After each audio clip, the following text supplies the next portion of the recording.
Good morning, y'all. So I just want to make a quick video here about the coming food shortage, which we all know is going to happen. It's uh, it's been going on for some time now. People just refuse to listen to uh to what's going on. They rely on stuff like PolitiFact and CNBC House saying there's not really going to be a food shortage, but we all know the truth. Um, I know for myself and my family, we're doing okay. Uh,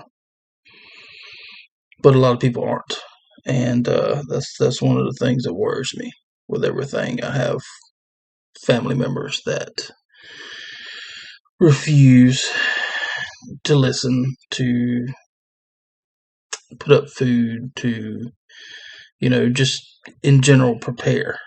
Uh, and while I'm saying that you shouldn't turn family away, it's kind of like the ants and the grasshoppers. The grasshoppers party all summer while the ants work. So, but anyways, let's get into some stuff that we can put up that has an indefinite storage life. You can just add to it. Everybody needs a minimum of at least 3 months worth of food supply. As soon as you get that, then add a little bit more, a little bit more, and a little bit more. Dark chocolate is something that's you can use that as a treat every once in a while. It's got a 3 to 5 year shelf life. So uh, we eat a lot of peanut butter at my house, and that's got a 2 year shelf life. But your staples like your dried beans, your honey, alcohol, liquor, not beer or anything, white rice, you know, indefinite shelf life. But you don't just need to store that. You need to add a little spice to it because once being severely overweight, I I know what it's like to be on a diet and not have food that tastes good because you're on the diet.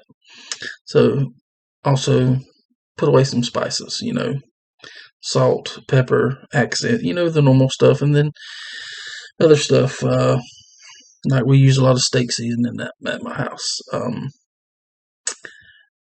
Just whatever kind of seasoning you like. Beans and rice may not taste good by themselves, but if you're hungry enough, it'll keep you alive. And then that's where the seasoning comes in. Big difference. Uh, I've talked to several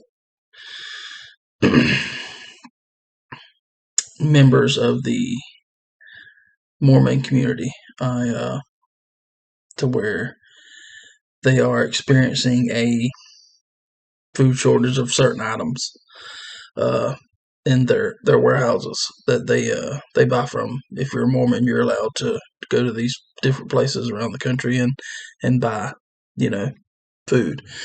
Part of their doctrine is that each Mormon family has to have enough food for everybody in the house to have a year's worth of food, which is a great thing.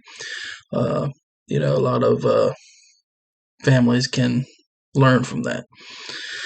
Uh, Knowing this, it's not the reason I started prepping. It was because of my father and my grandfather. They were a firm believer in being prepared for stuff. My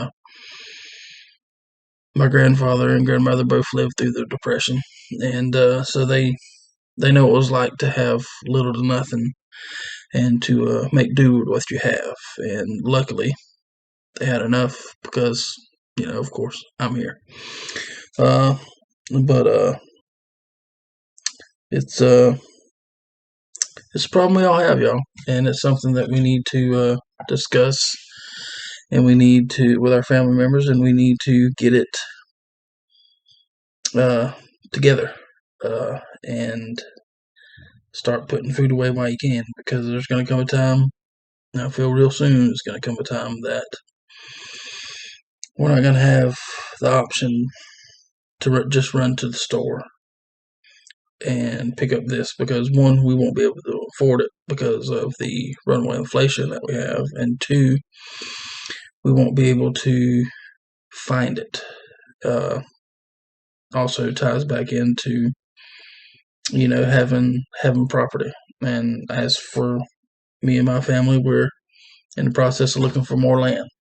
But what we do have, we make use of it. We have raised beds, and we have stuff planted, and we'll just take what we have, what's grown this year, and process it and add to our food stores. I think that's the best thing for us to do, and the best thing for the population in general to do. It's something that we really need to pay attention to, because time's short, and I don't want to see anybody hungry.